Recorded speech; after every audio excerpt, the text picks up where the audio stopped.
દર્શક મિત્રો, તમે જોઈ શકો છો મારા બાબુ કામ કરી રહ્યા છે. બાબુ ખૂબ જ મહેનતથી કામ કરી રહ્યા છે. એમને પરસેવો પણ વળી ગયો છે. બાબુને હવે આ ઘઉં સાફ કરી રહ્યા છે. એટલે બાજરો કઈ રીતના સાફ કરવાનો? આ સુપડી વાળા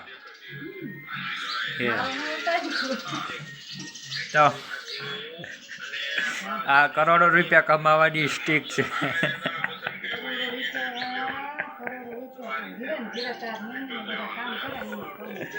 અહીંયા બાપા બેઠા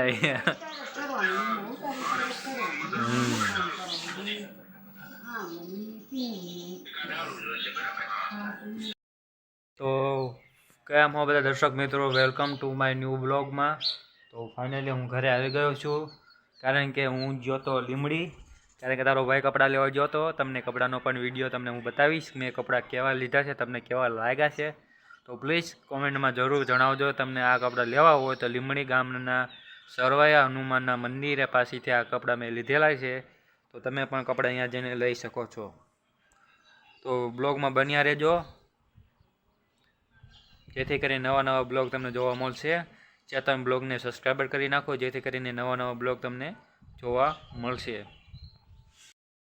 મારા બાબુઓ કામ કરી રહ્યા હતા, તેમનો બ્લોગ હતો. તો તમને કેવો લાગ્યો તમને જરૂર કહેજો. વાદળ તો ભાઈ ચોખ્ખા દેખાય છે, અને આજે વરસાદની કોઈ સંભાવના નથી, કારણ કે વાદળ ભાઈ એકદમ ક્લિયર છે. સુરત દાદા પણ નીકળીને પડખેના સાઈડમાં વહી ગયા છે. આ મારા ગામનો ટાવર છે, જીઓનો ટાવર છે, દેખાય તમને.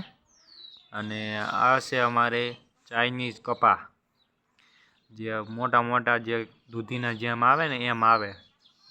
તે ખૂબ જ પ્રખ્યાત છે. તમે પણ ઘરમાં તમે વાવી શકો છો, જેથી કરીને તમારા ઘરમાં કપાસનું બિયારણ તમે મફતમાં તમે વાવી શકો છો. એનું થોડાક વર્ષો પછી તમે એ બીજ મૂકવા તે ફાલ આવવા માંડે છે.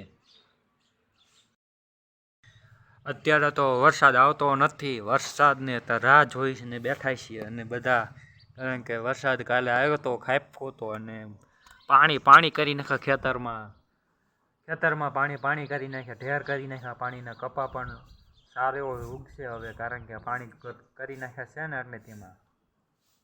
તો હવે ખાતર આપવાનું બાકી રહ્યું છે. થોડાક દિવસ પછી ખાતર પછી વાવવાનું ચાલુ કરી દેવાનું છે.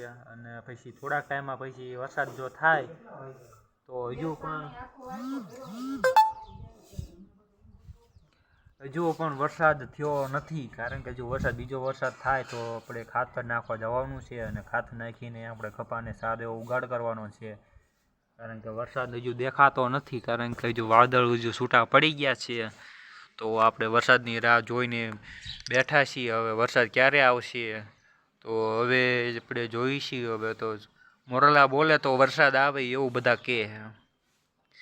ટેવું કરે તો વરસાદ આવે, નકર ન આવે એવું બધા કહે.